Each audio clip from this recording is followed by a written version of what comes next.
Assalamualaikum warahmatullahi taala wabarakatuh. Salam sejahtera dan juga selamat tahun baru diucapkan kepada anda semua penonton Hello Doktor.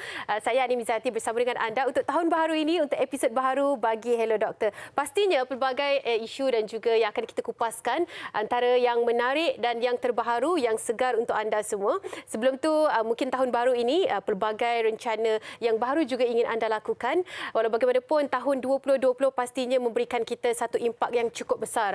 Setiap individu terkesan, setiap individu mempunyai kesan tersendiri dari segi pendapatan. Ada yang hilang keluarga, ada yang hilang pendapatan, ada yang hilang segala-galanya. Ini adalah kerana pandemik yang melanda dunia. Apa pun kita harapkan yang terbaik untuk anda.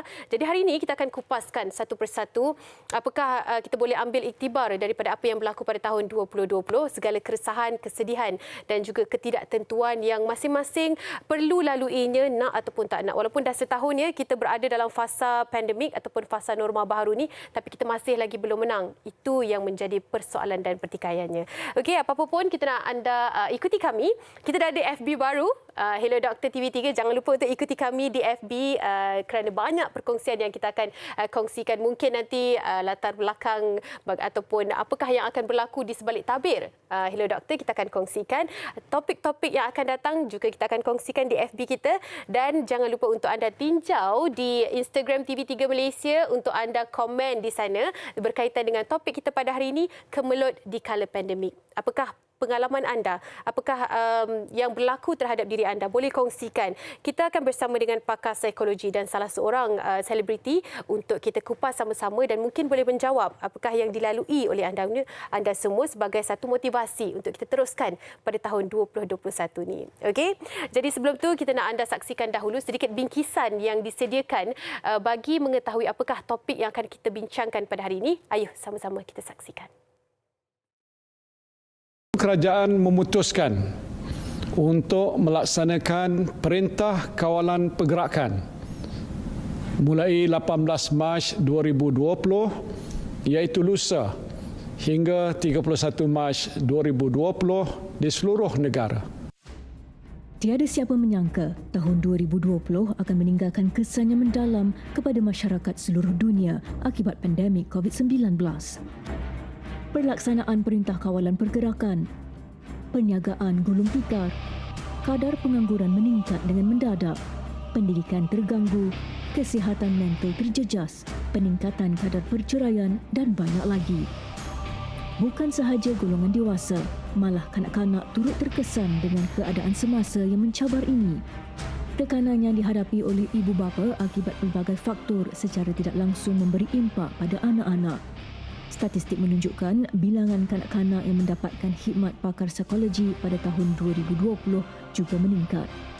Setakat ini, pandemik COVID-19 belum lagi menemui jalan penyelesaian. Usaha membangunkan vaksin giat dijalankan untuk menghalang virus ini daripada terus menjangkiti orang ramai.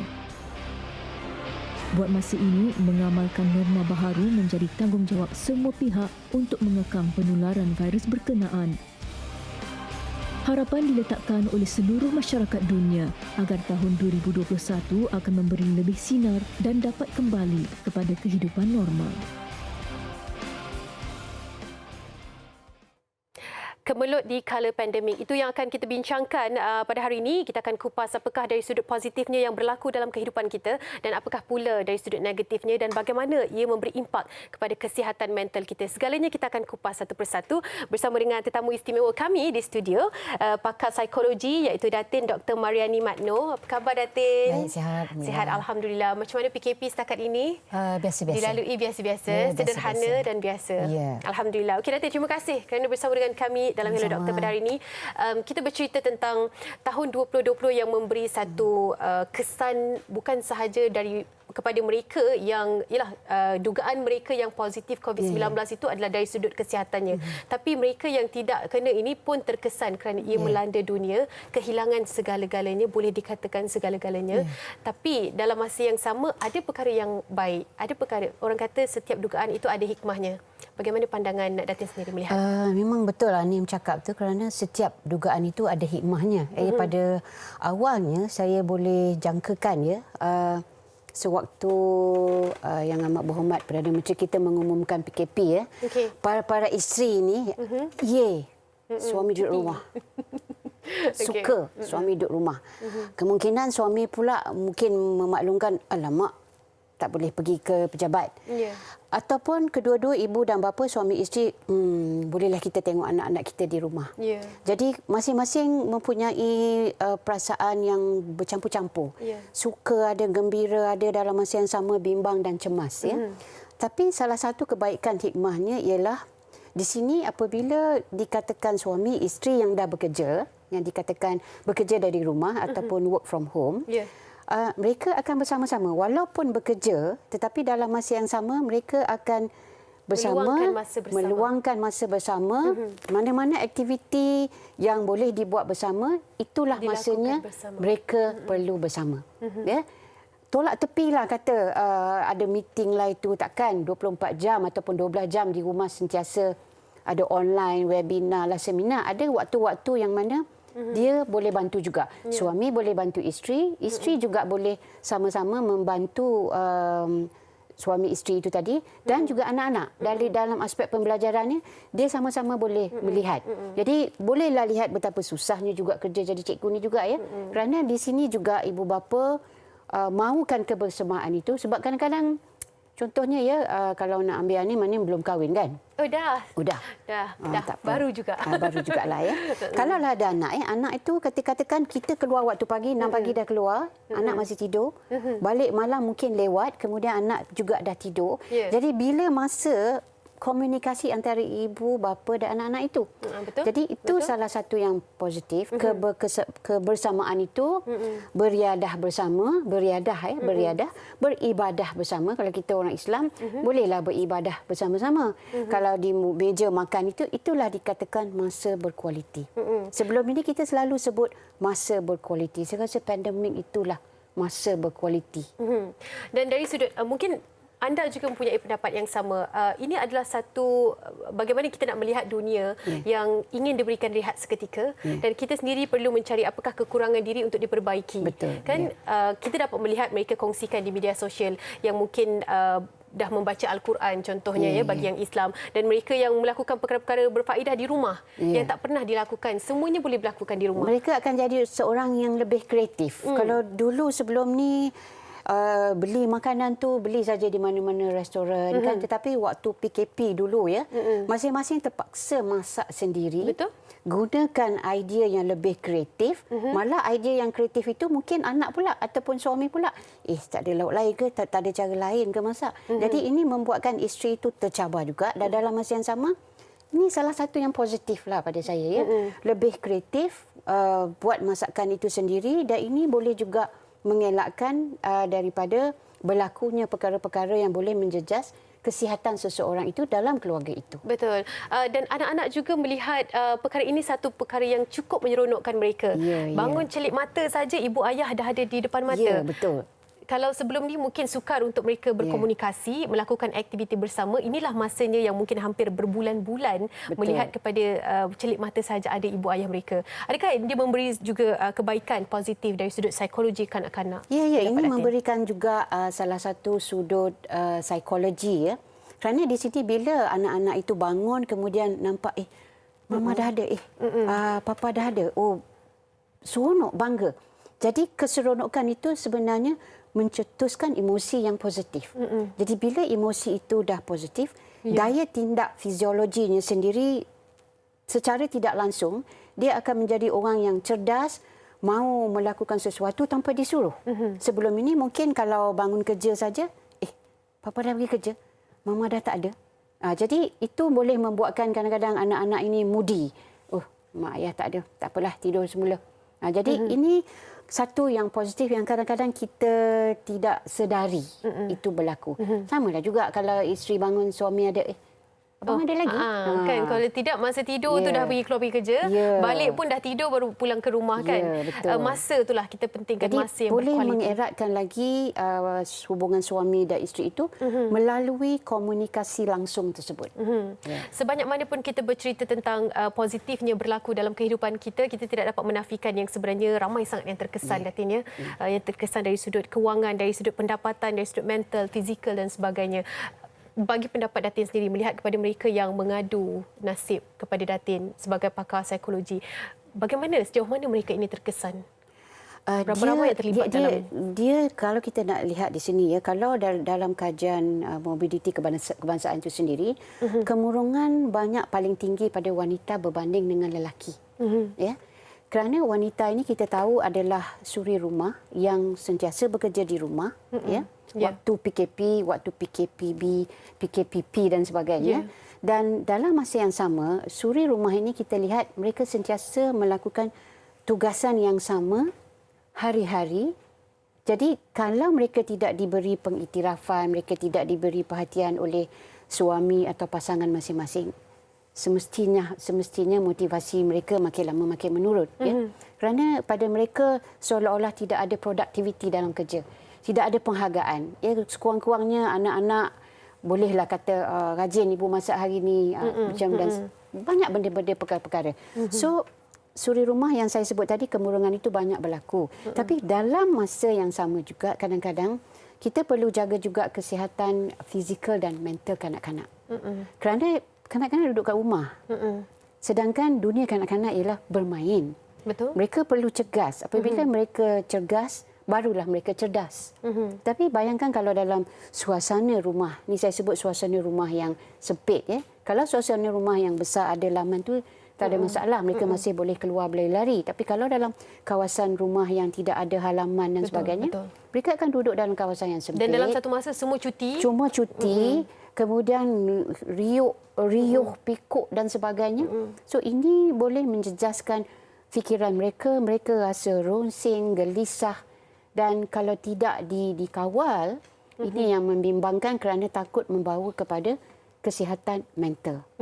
Pada kanak-kanak, baik bukan pada kanak-kanak saja, malah pada isteri suri rumah ini tadi, ataupun pada isteri yang bekerja dari rumah, ataupun pada suami yang bekerja dari rumah. Itu dia. Kerana yang sihat ini itu adalah datang daripada keluarga. Kalau ibunya tidak sihat, secara tidak langsung anak dan keluarganya itu juga ketidaksihat itu akan berlaku dalam kehidupan dan juga keluarga mereka.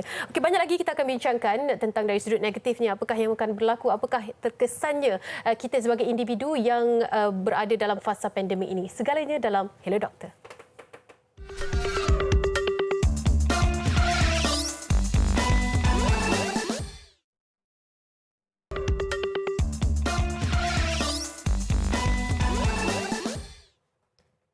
Okey, kembali bersama dengan saya.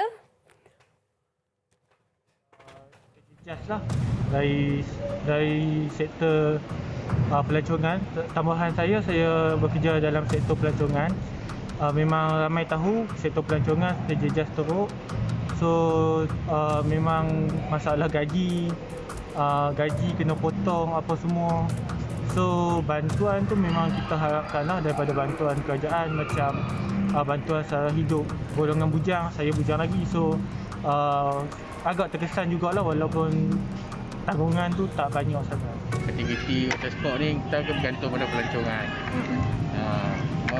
Sebab daripada dah tutup, sebenarnya kita terjejas lah.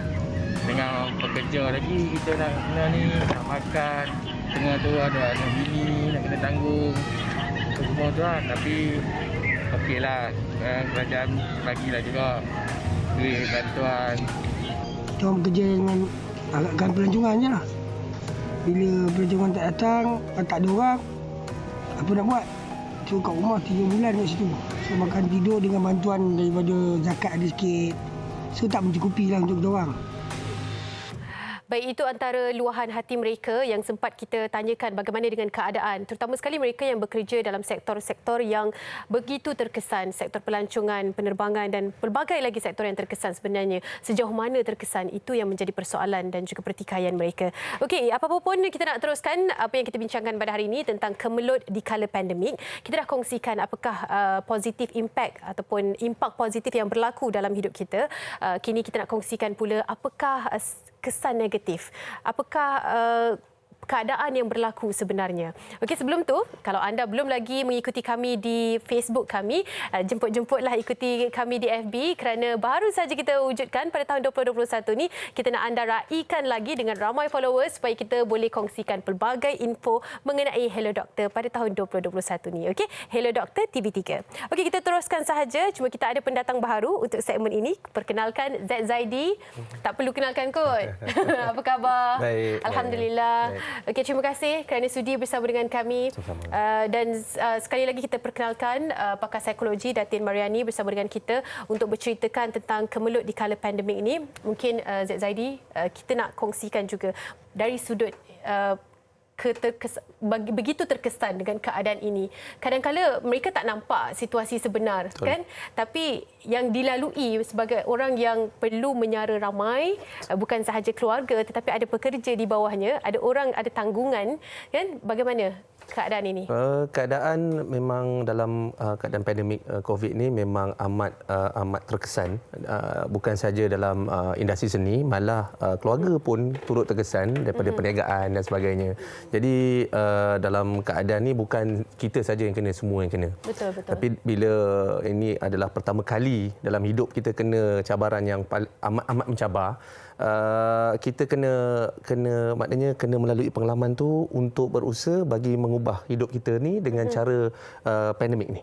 Kalau kita lihat sebelum ni, saya banyak yang menguruskan persatuan perniagaan, tapi kali ini perniagaan pun makin merundum, program aktiviti pun makin kurang dan tak ada dan sebagainya. Jadi benda inilah saya kena fikirkan bagaimana saya nak mendapatkan pendapatan secara tak langsung, kita mewujudkan peluang atau mencipta peluang pekerjaan kepada anak-anak buah kita.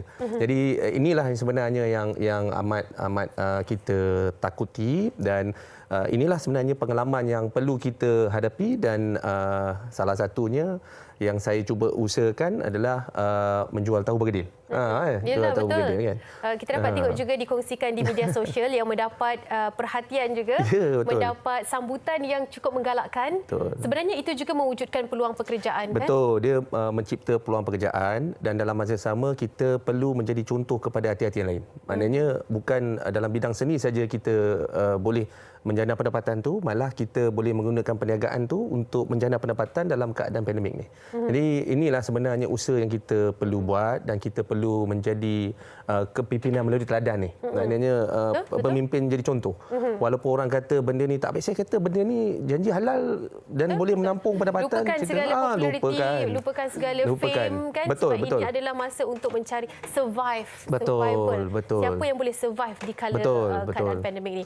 Okey, ada satu soalan untuk Datin. Jom kita saksikan.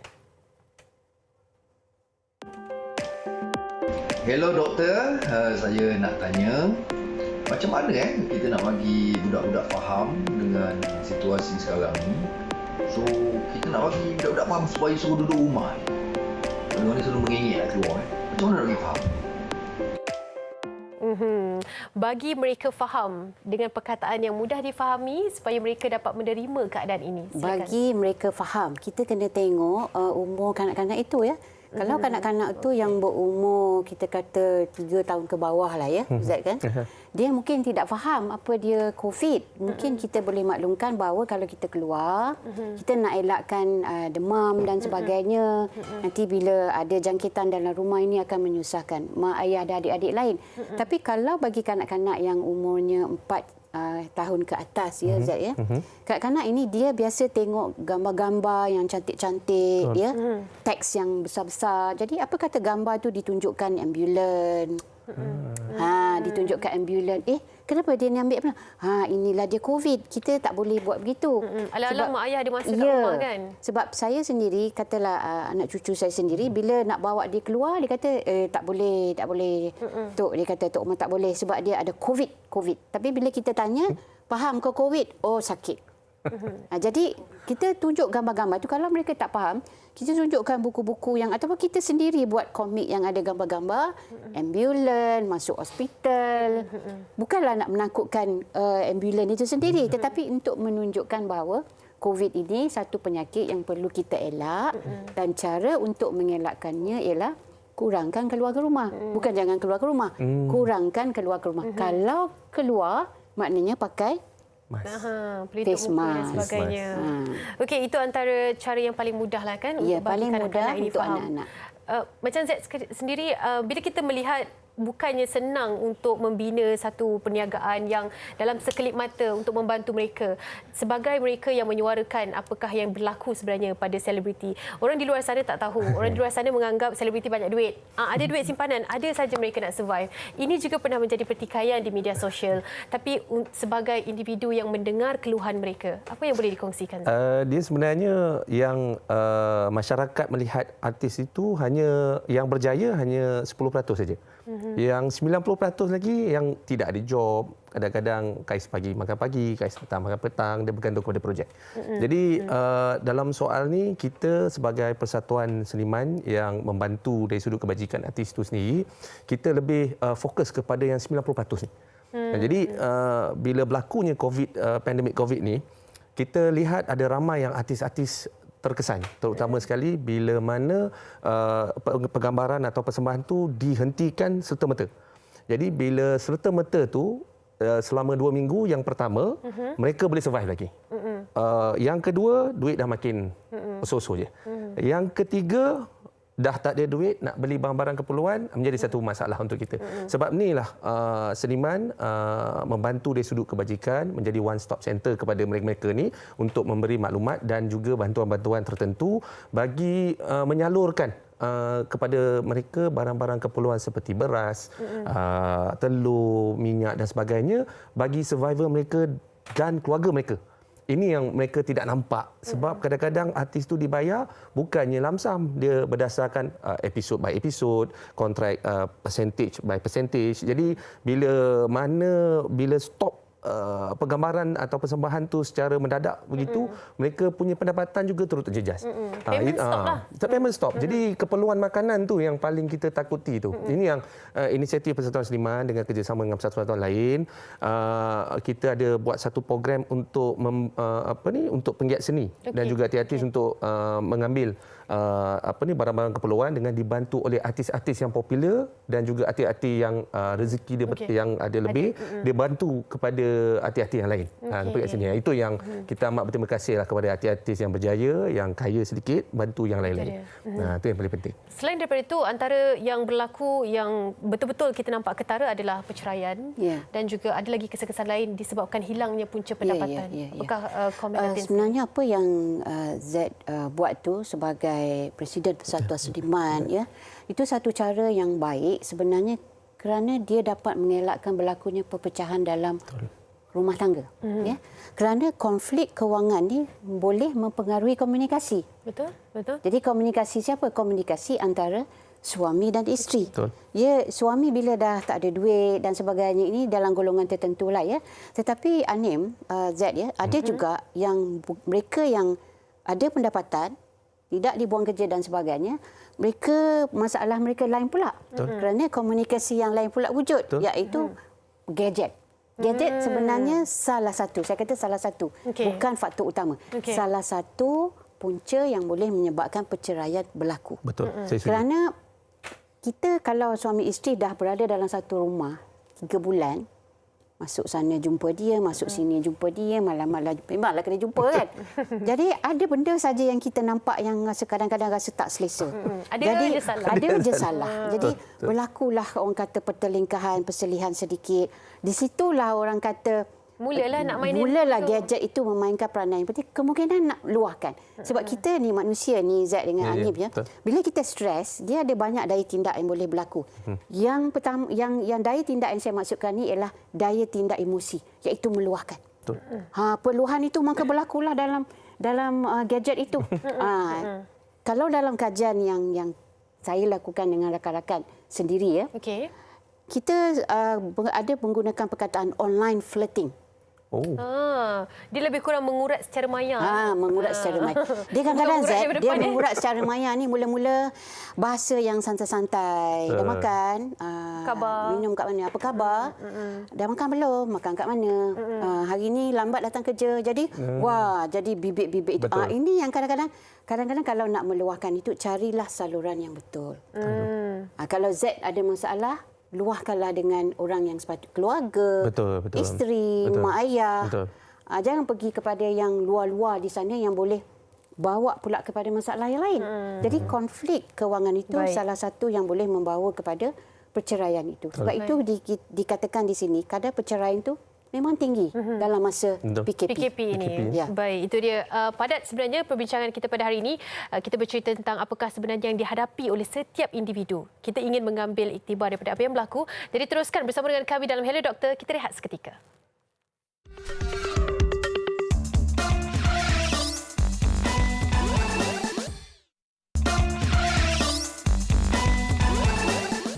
Terima kasih kerana masih lagi bersama dengan kami dalam Hello Doktor. Seperti yang di awal tadi kita bincangkan tentang kemelut di kala pandemik. Walaupun tahun baru, tapi tahun 2020 punya impak itu memberi kesan yang mendalam bagi kita semua. Jadi kita ingin kupaskan sedikit. Masih lagi bersama dengan Datin Mariani dan juga Zaid Zaidi di studio Hello Doktor. Datin, mungkin saya ada satu soalan yang kita melihat pekerjaan ini adalah satu punca pendapatan bagi setiap individu. Jadi bila hilang itu segalanya boleh dikatakan hilang. Kan? Itu yang menyebabkan konflik dalam keluarga, menyebabkan tak dapat nak bagi apa yang sebelum ni dia dah pernah beri kepada keluarga. Melihat kepada perkara itu, bagaimana dia boleh mengganggu sudut psikologi? Dia memang banyak mengganggu psikologi seseorang itu, yang mana tekanan yang terlampau banyak sehingga tidak dapat diselesaikan ya. Maksudnya kalau kita ni duit makin lama sikit-sikit makin lama makin jadi bukit. Tapi masalah itu sama juga makin lama makin jadi bukit. Jadi bila tak boleh selesaikan, ini yang menyebabkan seseorang itu akan stres. Jadi bila stres yang terlampau akan berlakulah kemurungan. Dan kalau dalam situasi-situasi tertentu, apa sahaja yang dilalui menyebabkan kebimbang. Jadi ini menjejaskan apa yang saya boleh sebut ialah kesihatan mental seseorang itu. Bila kesihatan mental ini kita kata ialah contoh-contohnya ialah dia sering bimbang. Anxiety, bimbang selalu, kemudian murung, depression, kemudian ketakutan selalu. Jadi semua masalah-masalah ini menjejaskan rutin harian. Tak boleh fikir. Boleh fikir tetapi tak tahu apa yang dipikir. Katakanlah saya ambil contoh Z sendirilah. Dia tidak mempunyai kesihatan mental kerana bukan dia selesaikan masalah dia sendiri. Ini bukan puji realiti ya. Bukan dia selesaikan masalah dia sendiri tetapi juga membantu orang lain. So ini contoh kesihatan mental yang sangat membanggakanlah. Jadi kita mahu mereka yang di luar sana apabila hilang pekerjaan, maka orang kata bangkitlah, buat sesuatu. Sebab itu kalau nak bangkit itu pun bukan senang. Bila dah jatuh tu bukan tiba-tiba nak terus bangkit kan. Jadi ada cara gaya tertentu, ada daya-daya tindak tertentu yang boleh dilaksanakan untuk mereka bangkit semula sebelum masuk kepada fasa yang dia boleh melalui urusan harian itu dengan baik walaupun dengan COVID masih lagi ada. Dia kalau putus asa habis kan dia jangan dia kena kreatif dia kena kreatif. Betul. Selalunya kita buat perkara yang biasa yang kita buat, tapi bila berlakunya pandemik ni kita kena kreatif. Benda yang biasa tak boleh buat, kita kena ubah cara yang mengikut keadaan semasa pandemik kan? Cepat bertindak tu boleh macam bagi contoh bila kita nak buat mesyuarat AJK, kita tak boleh berjumpa, jadi kita buat online. Tapi walaupun dia punya feel tu lain, tapi kita tetap buat rutin macam biasa. Cuma kita mengaplikasikan teknologi itu supaya kita nampak beza daripada dulu dan yang sekarang. Ini yang sebenarnya baru-baru ni kita baru buat mesyuarat agung persatuan. Lebih berapa puluh orang masuk dalam nak kawal daripada sudut teknologi tu. Dia mungkin agak berbeza sebab bila pergi mesyuarat agung bila tak ada pandemik dan secara online ni ada pandemik ni dia berbeza field dia lain. Jadi benda ni lah yang mengajar mereka teknologi. Benda-benda yang baru. Tapi yang penting objektifnya tu kita dapat. Kan? Okey, kita ada satu soalan daripada rakan kita di media sosial yang ingin kita raikan. Ayo kita bacakan dari Errol Hyong. Okey, hai, saya Errol. Saya ingin maaf ya kalau saya salah sebut. Saya ingin bertanya, selain deep breathing, ada cara lain tak untuk atasi anxiety disorder? Anxiety disorder ni. Yalah, macam tadi kita ada kan off record kita ada lakukan. Dia keresahan dan kebimbangan tu. Sebenarnya anxiety disorder ni disebabkan oleh perkara-perkara lampau yang berlaku yang menyebabkan mereka cemas. Ya.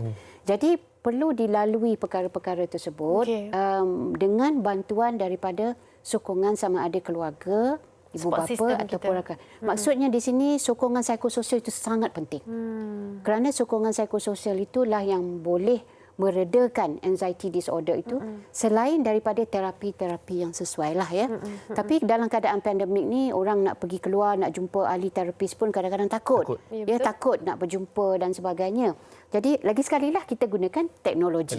Boleh digunakan secara online. Tapi yang paling penting ialah kalau disebut deep breathing tadi itu lebih kepada cara daya tindak fiziologi. Dia ada daya tindak yang lain ya. Contohnya ialah daya tindak emosi. Orang anxiety disorder ni dia bimbang cemas sentiasa. Jadi perlulah diluahkan. Tapi kalau dia nak meluahkan itu dia tak cakap. Cuma keluarga perlu bertanya, bersoal, perlu melihat bersembang, melihat perubahannya, sembang santai dan sebagainya. Jadi bila dia dah diluahkan itu maknanya perasaan itu dia dah tahu bahawa dia tidak keseorangan yang tahu dia takut. Dia tidak keseorangan, dia tahu dia bimbang. Itu daya tindak emosi lah. Dan selain daripada itu, daya tindak spiritual ialah yang paling penting ialah doa. Jangan berhenti itu ya. yang paling penting. Berzikir, ya. Sebab kita tak tahu bilakah ia akan kita jumpa noktanya tak tahu bila kan. Sampai sekarang kita masih lagi tertanya-tanya. Setuju tak kalau saya katakan inilah yang menyebabkan kita ada perasaan anxiety itu. Bila nak habis ni, bila aku nak dapatkan pekerjaan semula, bila pendapatan aku nak kembali seperti sedia kala. Bagaimana untuk kita melepasi fasa tu ataupun kalau kita tak berjaya nak lepas fasa tu pun bagaimana untuk kita berada dalam keadaan itu secara selamat, Datin? Dia sebenarnya kita tak boleh keseorangan. Kalau dia seorang isteri atau dia seorang suami, maka dia perlu bersama-sama dengan pasangan itu untuk berbincang. Berbincang, jangan keseorangan kerana satu ialah kita jadikan apa sahaja yang berlaku sekarang ini sebagai satu cabaran. Jangan jadikan dia sebagai satu yang boleh menjadi virus. Merebak pula kepada perkara lain. Disebabkan oleh tidak ada pekerjaan, maka mengganggu gugat pula urusan rumah tangga. So, maksudnya stop dekat situ dulu. Maksudnya fikirkan apa yang perlu dibuat. Jangan nanti topi kita sebagai seorang pekerja dah tak ada. Kita bawa topi itu sebagai isteri, sebagai suami dan sebagainya. Maka itu yang boleh orang kata mengganggu gugat keharmonian rumah tangga. Jadi perlu dibawa bincang bersama dan yang kedua yang seperti Z sebut tadi perlu menjadi lebih kreatif. Perlu menjadi lebih kreatif. Yang ketiga perlu ingat bahawa kita bukannya satu-satu manusia di dunia ini yang mengalami masalah sama. Semua orang mengalami masalah yang sama. Kalau kita orang kata tak ada makanan hari itu, kita perlu ingat ada orang lagi susah. Ada orang lain yang lebih susah. Mungkin tak ada tempat tinggal. Mungkin duduknya dalam kereta sahaja. Bukan dalam rumah yang kalau dah ada kipas tu untunglah. Kalau yang memang dah tak ada kipas dan sebagainya, api dah dipotong dan sebagainya. Susah juga. Jadi jangan lupa bahawa kita tidak keseorangan supaya mengelakkan kebimbangan yang berlaku dan untuk mengelakkan apa yang dikatakan anxiety itu. Sebab saya tahu bila orang anxiety ini kadang-kadang dia takut tu dia sampai dia menggigil-gigil. Bahaya tu. Zat pernah tak rasa putus asa dalam usaha untuk menyampaikan bantuan kepada mereka yang memerlukan, dalam usaha untuk fight for the right untuk seniman-seniman yang berada di bawah Persatuan Seniman? Bagaimana? Dia kalau saya berputus asa tu saya tak boleh jadi presiden lah. Sebab bila kita nak berjuang ni kencaman tu ada yang orang memuji, ada yang orang kecam. Betul. Jadi sebenarnya bila orang tu kencam, dia menyampaikan isu yang kita nak bawa tu. Dan dia menjadi satu publicity atau viral kepada kita yang nak berjuang perkara itu. Cuma pemahaman mereka ni dalam konteks Malaysia ni, dia berbeza sikit dengan yang luar negara. Okey. Di Malaysia ni, kencaman tu yang sebenarnya yang dapat rating yang paling tinggi berbanding di luar negara. Jadi benda ni saya tak ambil kisah. Lagi diorang tak suka saya buat, lagi saya buat. Saya nak malukan orang balik Presiden dengan kena ada kerja-kerja sifat kita. macam tu. Dia kena ada sifat Kalau macam tidak, tu. tak jalan kerja. Tak jalan sebab kita bukan hadapi ancaman dari dalaman, di luar tu lagi banyak. Jadi kalau apa yang kita buat ni, kita bukan fikir pasal kita fikir pasal orang lain dan kita fikir pasal anak cucu kita nanti nak masuk dalam industri dan apa kita dah buat untuk mereka dan sebagainya. Jadi perjuangan tu tetap akan teruskan dan kita sebagai presiden, kita kena kuat untuk membantu kebajikan kepada yang memerlukan. Datin, kita dapat tahu yang baru-baru ini talian kasih meningkat, aduan daripada yang diterima berkaitan dengan kes dera, kes perceraian dan fizikal, bukan sahaja dera fizikal, dera mental juga dan sebagainya. Kenapa perkara itu boleh berlaku? Sebab di awal tadi kita ada cakap kalau duduk rumah ni sebenarnya masa yang berkualiti itu kita dapat. Tapi masih lagi berlaku meningkat pula tu aduan-aduan yang diterima. Dia duduk satu rumah, suami dengan isteri dengan anak-anak memang ada duduk satu rumah. Tapi kita kena ingat ya, siang malam selama beberapa hari, kemudian dalam masa yang sama mungkin ada suami atau isteri yang hilang pekerjaan. Bila dah hilang pekerjaan, hilang pendapatan, macam mana nak cari makan, nak bayar makanan, nak bayar sewa rumah, kereta, Betul. api, elektrik, air dan sebagainya. Kemudian anak pula ramai hari-hari minta makan. Hari minta makan pun guna duit juga. Bukan kita boleh pergi kedai, anak saya nak makan, tak boleh. Kita tak boleh, orang kata ada yang dalam orang kata okey kalau kita nak kita hutang buku 35 buka tak boleh juga ya. Jadi sampai di sini, bila pun boleh berhutang sampai kan? bila pun boleh berhutang. Jadi kalau kita lihat di sini apa yang berlaku ialah bila suami isteri itu melalui fasa-fasa konflik. Ya, fasa-fasa konflik, maka putuslah komunikasi berkesan. Bila komunikasi berkesan ini putus, banyak menggunakan you message daripada I message. You message daripada I message. You message. I message ini contoh sepatutnya ialah katakanlah ya, hari ini boleh tak kalau kita hanya makan lauk ini saja daripada ini. Kalau you message tu, awak tak pernah tanya pun saya suka makan apa. Dia dah jadi negatif jadi lah kan? dia dah jadi negatif. Seolah-olah macam kadang-kadang kita tak perasan sebenarnya benda ni berlaku. Kadang-kadang kita tak. Jadi suami-suami, isteri-isteri di luar sana perlu faham bahawa isteri dan suami itu sebenarnya perlu perhatian. Duduk satu rumah. Tapi kalau duduk satu rumah, kebersamaan itu ada, dalam hati itu tak bersama. Anak-anak seperti yang saya sebut tadi, ya, selalu minta itu dan ini. Jadi mana nak cari duit? Satu. Di sinilah orang kata kalau itu dalam golongan kebanyakannya B40 lah, ya Zat. Tapi kalau golongan yang atas sikit itu, masalahnya lain pula. Gadget. Betul. Gadget pula main peranan penting. Itu masalah besar itu. Dia lebih sensitif lah dalam keadaan sekarang ni. Dia tak ada pun susah, dia ada pun susah. Ada susah gadget lah ni. Betul. Gadget. Betul. Okey, dan Z sendiri melihat kepada pelbagai perkara yang kita perlu lalui. Pastinya tahun 2021 ni adalah tahun yang kita mengharapkan sinar baharu. Betul. Kan? Bukan sahaja untuk diri sendiri tapi untuk mereka yang berada di bawah jagaan. Apakah yang menjadi kecekalan yang Z bawakan daripada tahun 2020 itu kepada tahun ini? Dia sebenarnya kalau kita lihat dalam industri seni ini pekerjaan lah. Pekerjaan. Jadi kalau kita lihat pengumuman Perdana Menteri sebelum ni, dunia hiburan ni ataupun persembahan ni akan bermula 3 bulan Mac setiap saya. Jadi ini memberi keresahan dan kerisauan kepada penggiat seni ni sebab mereka nak survival keluarga dan diri itu. Sebab bila tak ada show, tak ada event, dia akan memberi efek kepada mereka ni dari sudut barang-barang keperluan ni dengan tanggungjawab yang lain nak kena bayar. Sebab saya percaya dalam 2021 ni dah mula moratorium tu dah nak mula kena bayar dan sebagainya. Jadi dia datang mana pula duit ni dan sebagainya. Jadi mereka perlukan kenderaan untuk nak bekerja dan sebagainya. Tapi kalau pekerjaan tu tak ada, jadi ini yang membimbangkan mereka. SOP kita membantu daripada sudut nak membuat SOP kepada industri ini, kita memang terbuka sebagai seniman, terbuka untuk membantu dari sudut kepakaran kita untuk membantu kerajaan bagaimana cara yang bersesuaian Garis untuk mereka untuk berlakon sebagai contoh ataupun yang membuat persembahan konsert dan sebagainya. Jadi kita bersedia untuk membantu kerajaan sebab sebelum ni pun memang kita bantu. Baik. Tapi dalam keadaan tu masih lagi belum mencukupi lagi. Kita perlukan lagi peluang pekerjaan atau membuka fasa bidang industri ini lebih besar lagi supaya lebih ramai lagi ada kerja, lebih ramai lagi boleh menampung keluarga-keluarga mereka ni. Ini yang kita minta lah sebab aduan tu dapat daripada persatuan. Jadi kita terpaksa kemukakan benda ni melalui persatuan tu. Baik, itu dia. Teruskan sahaja bersama dengan kami kerana banyak lagi sebenarnya perkongsian sedikit sebanyak yang akan mungkin memberi impak kepada diri anda dalam Hello Doktor. Kita rehat dulu. Kembali selepas ini.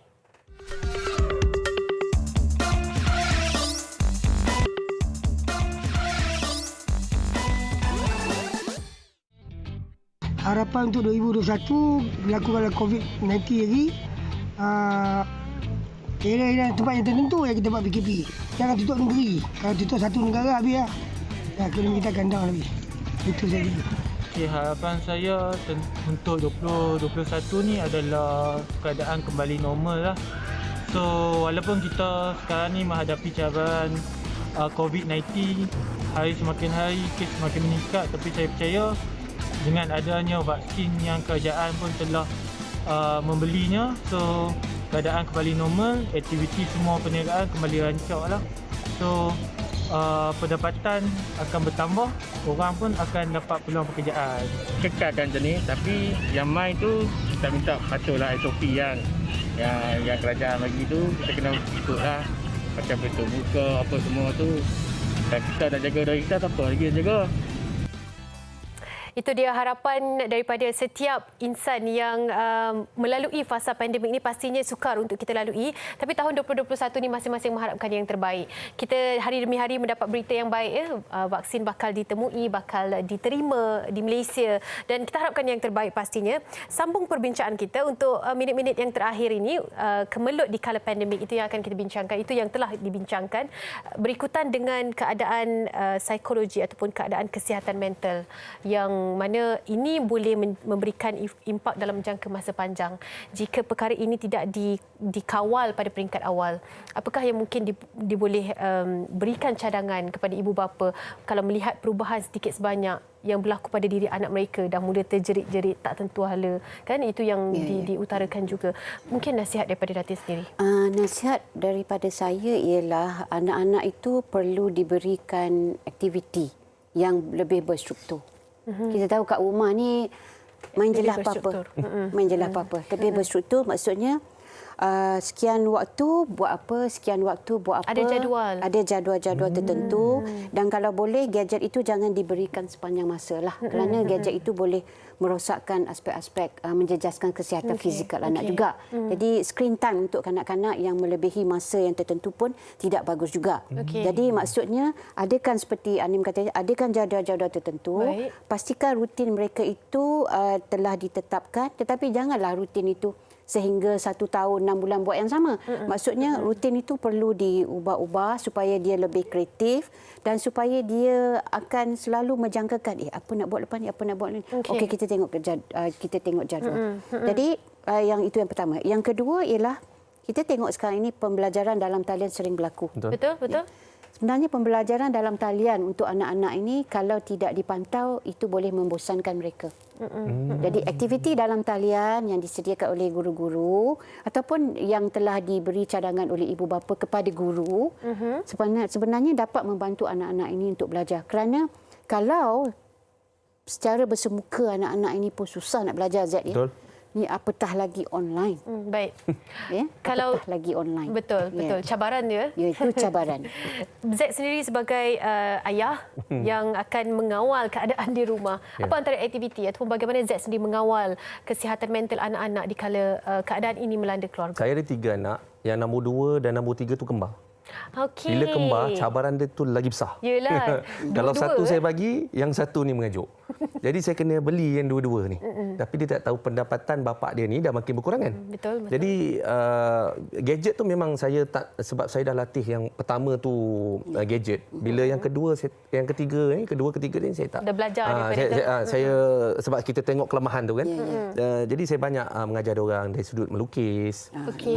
Macam doktor cakap lah. Cuma saya tak berjadual lah. Saya ikut bila dia orang melalak je ni, kita Redakan sekejap. lepas tu kita main pancing ikan yang untuk kanak-kanak, nak tengok dia boleh dapat ke tak pakai magnet tu. Okey. Lepas tu kalau rasa dia boring pula, kita main play-doh ni.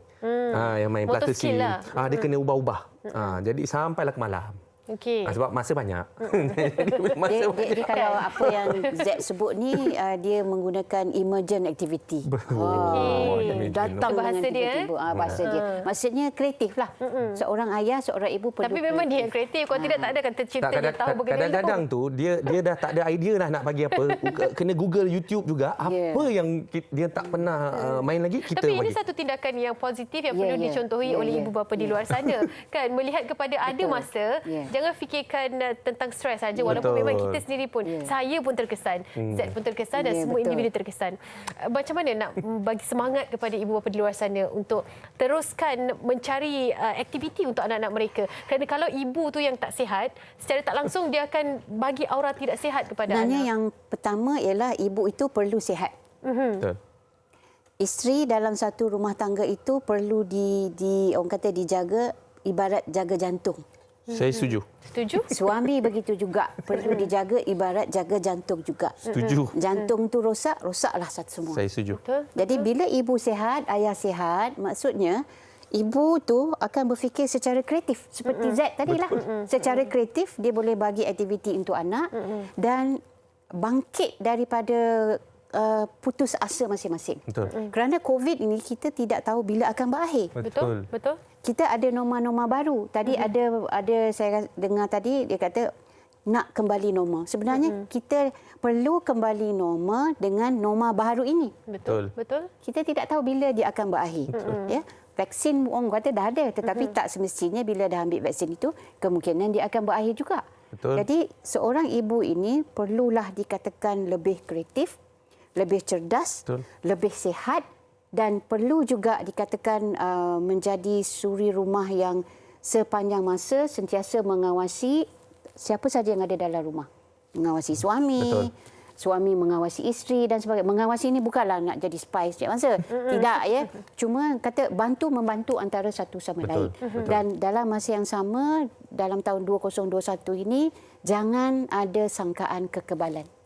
Sangkaan kekebalan ni maksudnya keluarga saya tidak akan kena COVID. Ini tidak akan berlaku pada keluarga saya. Tidak. Betul. Ya? Dia boleh menyerang sesiapa sahaja. Dia boleh serang sesiapa sahaja. Maka dengan itu, ingatlah 3W dan 3C tersebut yang kita selalu dengar. Tapi susah nak praktikkan. Ya. Kan? Okey. Daripada Z sendiri, mewakili mereka yang terkesan dalam kalangan yang berada di bawah Persatuan Seniman dan sebagai seorang bapa juga untuk membuka tahun 2021 dengan harapan yang lebih cerah sekali. Ya, bagi saya bila pandemik ni berlaku, dia mengeratkan silaturahim. Bukan saja di kalangan keluarga, malah di kalangan penggiat seni itu sendiri. Kita menjaga kita ni. Jadi saya punya harapan teruskan bersatu ni, penyatuan kita ni, tak kiralah daripada keluarga sehinggalah kepada penggiat industri seni ini itu sendiri. Dan kalau boleh memohon kerajaan supaya boleh membuka lebih banyak lagi peluang pekerjaan kepada industri seni ini supaya lebih ramai lagi penggiat-penggiat seni ini mendapat peluang pekerjaan dan mendapat pendapatan bagi survival keluarga mereka dalam keadaan COVID-19 yang amat mencabar ni. Itu yang paling penting. Baik, itu dia. Kita doakan juga untuk mereka yang terlibat, yang terkesan. Daripada Datin sendiri, sebagai kata-kata terakhir secara ringkasnya bagi mereka yang sedang mendengar, nak semangat daripada kita sendiri dalam Hello Doktor ni untuk mereka teruskan perjuangan pada tahun ini. Pada saya, tadi saya ulang semula, jangan ada sangkaan kekebalan dalam diri, jaga keluarga. Dengan kata lain, apa yang kita selalu dengar, hashtag stay safe, stay healthy, stay positive. Dan amalkan 3W dan 3C itu walaupun amat sukar dipraktikkan. jadikan ia satu norma baru untuk keadaan kembali normal, kerana kita tidak tahu COVID ini tidak tahu bila akan berakhir. Dan sedikit untuk kesihatan mental. Ya, Datin. kesihatan mental juga paling penting, kerana kita tidak mahu bahawa fungsi fikiran kita terjejas untuk melangsungkan kesinambungan rutin harian kita. Jadi elakkan kebimbangan, elakkan kemurungan, elakkan keresahan dan juga elakkan ketakutan. Pokok pangkalnya kita sendiri yang akan menjaga keluarga. Itu dia. Terima kasih kita ucapkan kepada Datin Dr. Mariani Matno, pakar psikologi, dan juga Zaid Zaidi bersama dengan kita pada hari ini dalam Hello Doktor. Sebelum kita nak melabuhkan tirai pada hari ini, episod pertama Hello Doktor, kita nak anda saksikan statistik terkini yang berlaku tentang kes positif COVID-19 1704. Masih lagi 4 angka, 11 kematian baru yang menjadikan 494 kematian. Melihat kepada angka kes keseluruhan 119,077. Ini adalah satu perkara yang perlu kita takuti. Seperti yang dikabarkan oleh Datin Doktor tadi, ini adalah antara yang perlu kita melihat SOP kena jaga, kawalan kendiri diperketatkan supaya kita dapat lagi berperang dengan keadaan COVID-19 ni dan kita menang dalam peperangan ini. Okey, kita jaga kita. Kita harapkan agar anda teruskan menyokong kami. Jangan lupa untuk follow FB kami, Hello Doktor TV3, untuk perkembangan tentang Hello Doktor 2021. Kita jumpa pada minggu hadapan. Tentang topiknya adalah perlukah vaksin dan imunisasi. Teruskan menyokong kami dalam Hello Doktor. Assalamualaikum.